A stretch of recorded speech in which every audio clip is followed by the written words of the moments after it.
Hello, welcome back to my channel. It's by Mandy. My name is Amanda and today I'm talking about my top 7 hand knit wardrobe essentials.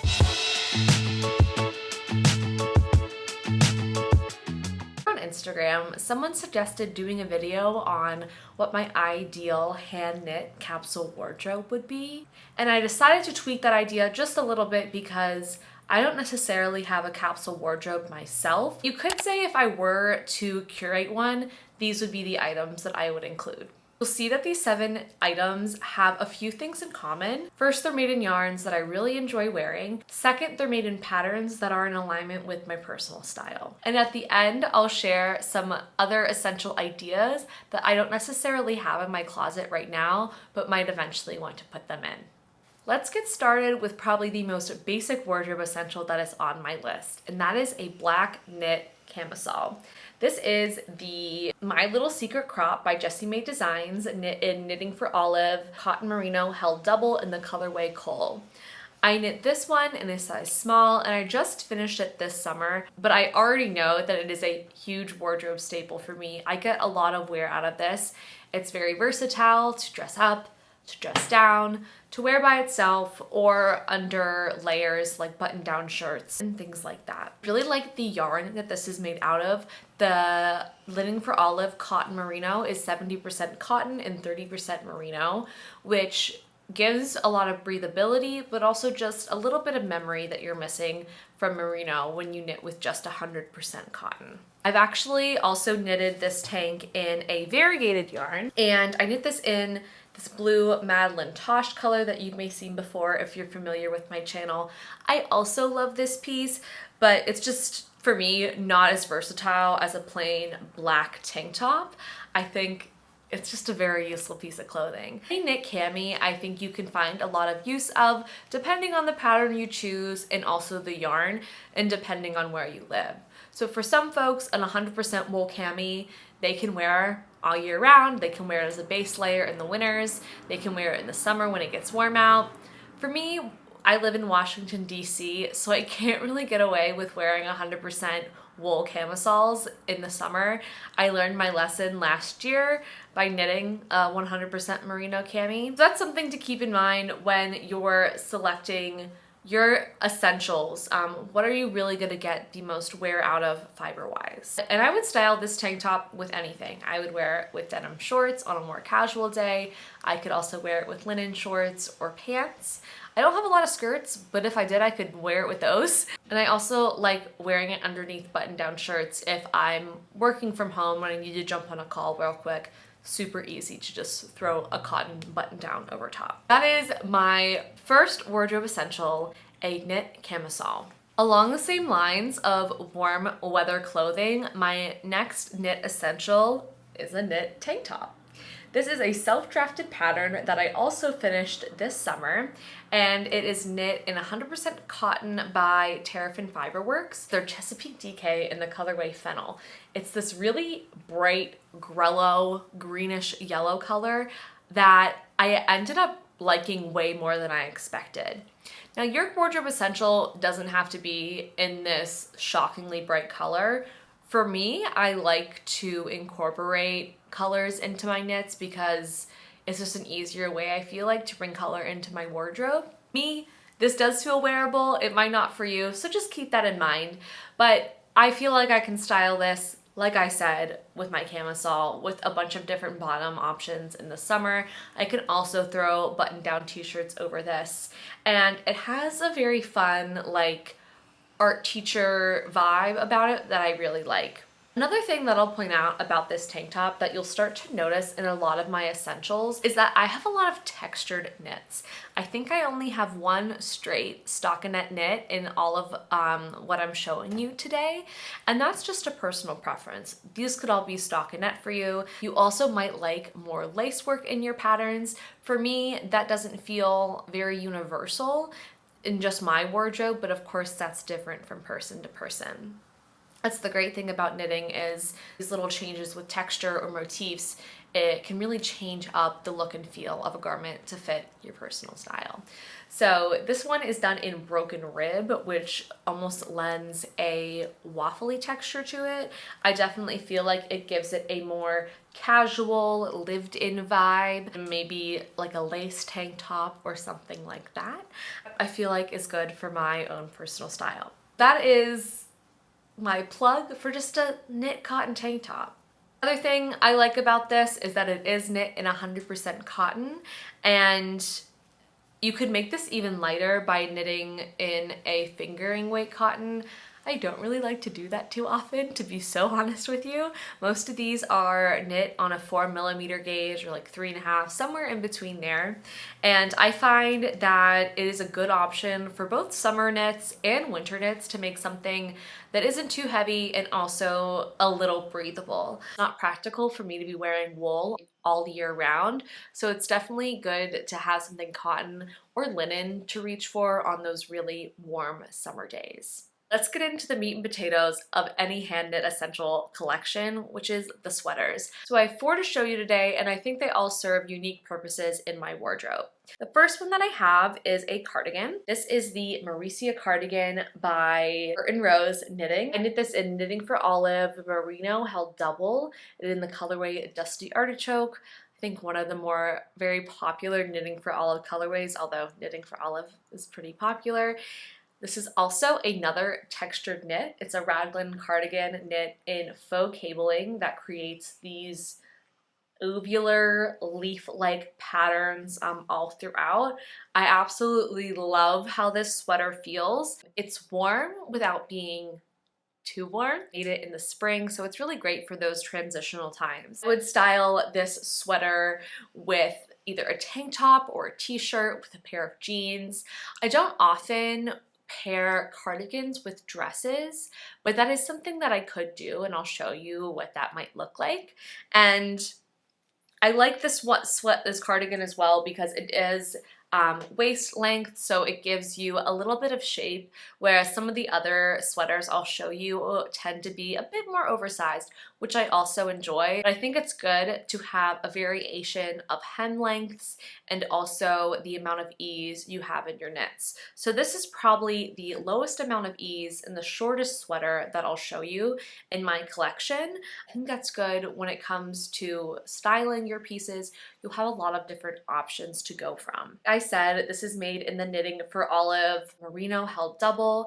I think this is my favorite knitted texture. I also have knit an anchor sweater by Petite Knit in the same material, and it is just so nice. It is so soft. It is not itchy at all, but I also think there is a level of durability to this yarn. A little ways into my knitting journey, I did invest in a D-pillar. I would really recommend using one to help increase the longevity of your knits, and it's also just super satisfying to pull out a big fuzz ball out of the back of your D-pillar once you're done shaping your sweaters. That is my Marysia cardigan. I think any stockinette cardigan would fit just as well in a wardrobe, and honestly, that's something that I might want to make this fall because I have this one and a lace one, and I want something just even a little more boring and a little more versatile. Another sweater that I made this spring, this is the Harlow Sweater V-Neck Edition by Caidree. This is knit in Roan DK by Primrose Yarn Co. in the colorway Fossil. It's a combination superwash wool and untreated merino wool. So I believe it's 60-40 respectively. It's supposed to give you the best qualities of each fiber. Superwash being very smooth and soft, with merino having just more memory. And being, in my opinion, a little more durable than superwash. Personally, I don't think 100% superwash sweaters are really for me. It's not my favorite type of wool to work with, and I do enjoy having kind of like a hardier, more rustic yarn when it comes to my sweaters. But again, that is a choice that is totally up to you, and it will affect your garment in the end. A few reasons that I love this sweater. The first thing I really love is the color. It is this beautiful purple with brown undertones that I think make it great for the winter, but also it'll be great in the fall as well. And I love, love, love the V-neck and split hem on this sweater. I think that the combination of the V-neck and the split hem, also with the wide sleeve, just give this V-neck sweater a very modern feel, which I really like to have. And it feels like something, honestly, you would buy in a store. It's also the shoulder detailing, which is just very slight. It's understated, but it adds just something extra to this drop shoulder design sweater. I am noticing that these next 3 sweaters that I'm going to show you are all drop shoulder. I just really like drop shoulder designs. I like knitting them and I like how they look on me. I know they're not everybody's favorite. These things could all be substituted for either a raglan design. Whatever sweater construction pleases you most. Mine just happened to be drop shoulder. So that is my Harlow sweater V-neck edition. This is what I would say out of these next 3 sweaters is the most casual. My next sweater feels a little more elevated just because of the amount of texture that is in it, and that is the Ingrid sweater by Petite Knit. This is knit in Cascade Heathers 220, and I'll put the colorway in the description. I love this sweater so much. You can probably tell by the amount of pilling that is on it.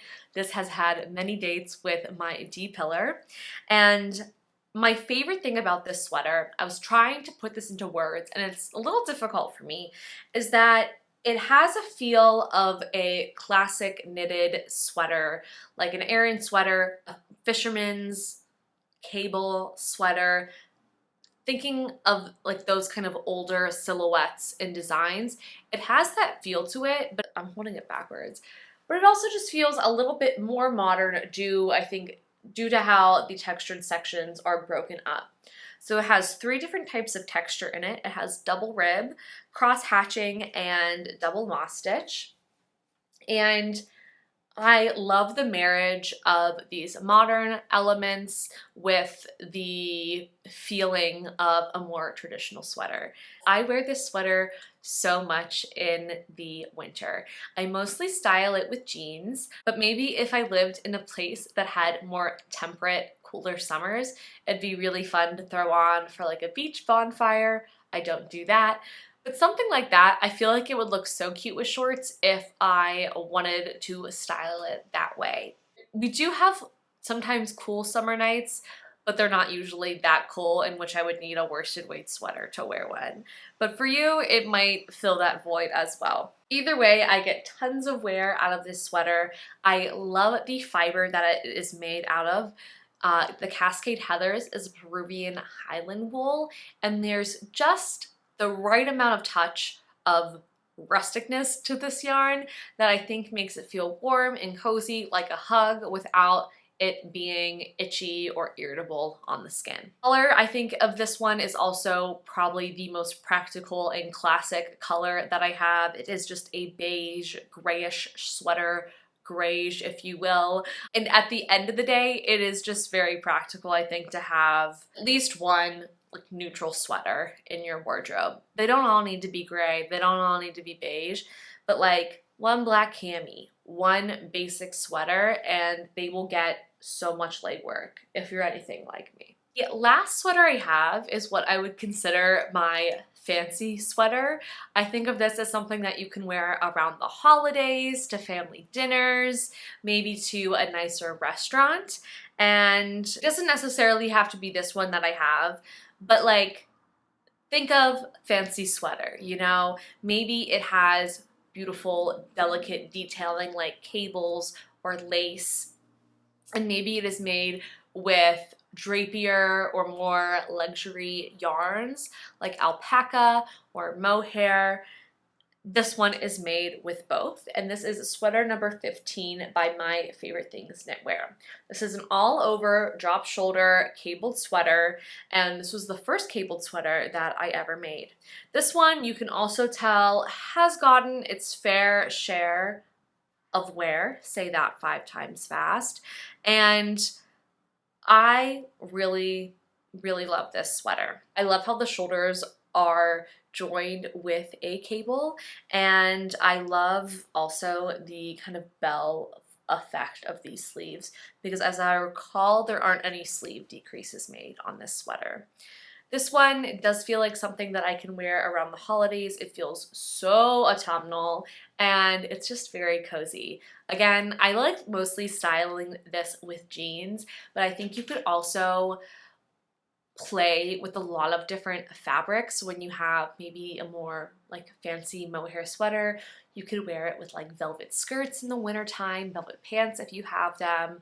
I think it's very like practical and versatile to have something just like a little bit fancier that you can dress up or down in the winter months. So maybe you don't have to buy like a holiday outfit every year. This one is made in We Are Knitters Touch Me Mohair and Finita. The Finita, I believe, is a wool alpaca blend, and the Touch Me Mohair also has mohair wool and alpaca, or mohair silk and alpaca in it, which does, I think, make for more of this like muted look. You don't get a lot of the sheen that you get in mohair. So like you could even have like a shinier sweater if you wanted. But the alpaca is also super drapey. It just kind of like water falls over you and it's so soft. So I think those two play off each other kind of nicely. They obviously don't give you the same effect of just holding mohair, a mohair silk and a wool together, but I think it does have a quality all of its own that I do like. So that is my sweater number 15. Hold a space in your hand-knitted wardrobe for something a little fancy. I have 2 sweaters knit with mohair, and I think that is enough for me, especially for my climate. They tend to be a little bit warmer, and like I said, they are just a little bit fancier that I don't necessarily get the same amount of wear out of them as I do like maybe my Harlow sweater or my Ingrid sweater. The last item on this list is an accessory, and that is my Sophie shawl by Petite Knit. So last year, Petite Knit came out with both her Sophie shawl and Sophie scarf patterns, and we all just gobbled them up. They are garter stitch triangle patterns. You can either have the scarf pattern, which is more of a kerchief length that people style around their necks or as headbands, or you can make the shawl, which is longer. This is the smallest size, but I really like this, and I made it in a merino cashmere nylon yarn. This is the Swanky DK by Magbie Fibers in the colorway Bougie Beaver. It's very soft, very drapey, like perfect for a scarf like this, especially if you want to be able to wear it throughout different seasons. Like obviously I wouldn't wear this in the summer, but I did get wear out of it in the spring and then into the fall as well. Of course, if you wanted this to be warmer, you live in a bit of a colder climate, you can make it with a thicker wool or a mohair even, if you don't mind that feeling on your neck. The other thing about MCN bases is they're usually made with superwash wool, and another property of superwash is because they basically like smooth out all of the teeth of natural wool fibers. It's not as warm because all the warmth in wool comes from the little pockets of air from where those teeth overlap. That's like my basic knowledge of the difference between treated and untreated wool. That being said, for me, this is a good fit fiber-wise for my climate. Obviously very customizable depending on where you live. And this is something that I can wear, you know, under a jacket. If I wear it under a jacket, I will tie it just really tight up under my neck. And then I've also worn it styled with just plain white t-shirts and jeans. And it gives, you know, a little bit of a different look, something that I don't think is super popular in mainstream fashion, but something that I like nonetheless. This also is a good segue into a few essentials that I don't have in my wardrobe yet, but I would like to have. And that is a matching set of a scarf, hat, and gloves. I found myself really wanting that this winter, and I didn't exactly quite have it. I had pieces that go together, but nothing that was a perfect match, and I think I will get so much wear out of a full matching set of maybe fingerless gloves, a hat, and a scarf. I'm not sure if I want to do it in this fiber, maybe something that works a little bit better with the winter jackets that I have. If you're thinking about making winter accessories, maybe think about buying enough yarn so that you can make them all in the same color, because I think that would just be really great. And maybe that's more even harkening back to when I was a little kid and would get like my matching hat and gloves and scarf for the winter. The other item that you may have noticed is not on this list is a knit tee. And I've actually talked about this in my most recent planning videos. I definitely see a place for a knitted tee in my wardrobe, but it just hasn't been very high up on my list. It's not the thing that I'm most immediately drawn to, although I feel like once I'll have one, I'll probably get a decent amount of wear out of it, especially in transitional times. For me, I really am drawn toward the tank tops and the sweaters whenever, you know, their respective seasons roll around. So I haven't gotten there yet, but I do think that a tee would be obviously a great addition to any knitted wardrobe. The other thing that stood out to me when I was going through my knitted wardrobe is that I don't have a huge gauge variance in my sweaters. All the sweaters that I showed you were knit on 4mm needles in either a DK weight yarn or a worsted weight yarn. And that is my favorite probably range to knit in gauge wise, but I do think having something like a fingering weight sweater would be so nice. It'd be something a little bit lighter, a little bit more layerable, and I do also think that things that are knit in a fingering weight just have a more like store-bought look to them right off the bat. If you're kind of going for that look, you know, there's nothing wrong with, I think, your things looking like they're hand knit. But if you want something maybe a little more polished, I feel like some fingering weight options like lend to that just because of the size of the stitches. So any type of fingering weight sweater, I'm thinking maybe of just like a turtleneck with limited ease. That might be really nice, or just like a classic raglan, which I realized I also don't have. I have the raglan cardigan, but not a raglan sweater fully, so that also might be nice in a fingering weight yarn. There's always more things that I could think about to knit, and just because this video included maybe what I think are of essentials, I totally think that it is also fun to knit things that maybe you don't get a lot of wear out of, but they feed you creatively, or you're more of a process knitter. So there's a lot of different ways, of course, that you can approach your knitting and knitting clothes, and this is maybe just one way to think about them. Thank you so much for tuning into this video. I'd love to know in the comments what are some of your favorite wardrobe essentials in your own hand knit wardrobe, and I will see y'all soon. Bye!